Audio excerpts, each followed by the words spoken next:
the woman who plans to make Elon Musk pay for his Twitter sins. Earlier this year, as Elon Musk looked increasingly likely to lose his court battle and be forced into purchasing Twitter, Justine Decaires started to get nervous.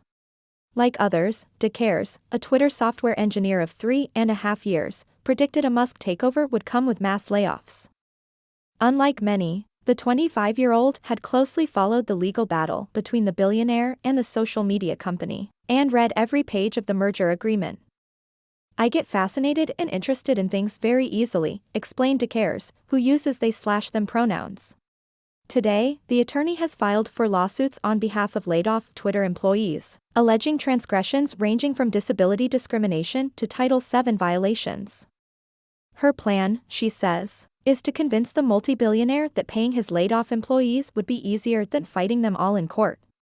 "I find it really concerning when the richest man in the world, well, now the formerly richest man in the world, thinks that he can do whatever he wants and is above the law," she told the Daily Beast. "There needs to be a real deterrent to make sure that corporations and employers protect the rights of their employees and don't think they can just get away with it," she added. "It's really important that our laws have teeth so that it's not just like a traffic ticket for the richest man in the world." Twitter higher-ups promised to stick to a generous severance package in the event of a Musk takeover, Decaires says.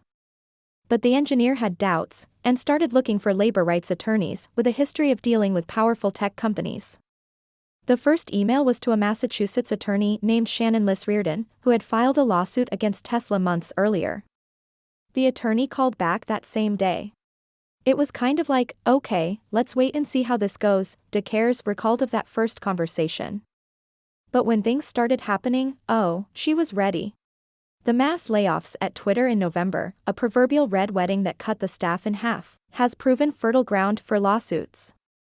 But Liss-Riordan, a labor rights veteran once dubbed Sledgehammer Shannon, was perhaps the best equipped attorney in the country to handle the case. A chatty 53-year-old Boston transplant, Liss-Riordan has sued tech companies from Uber to DoorDash and won judgments of up to $100 million on behalf of their workers. She has also attracted her share of critics. Opponents of her failed bid for Massachusetts Attorney General pointed to the millions she earned from her signature class action suits, suggesting she was more interested in money than the movement, charges she forcefully denies.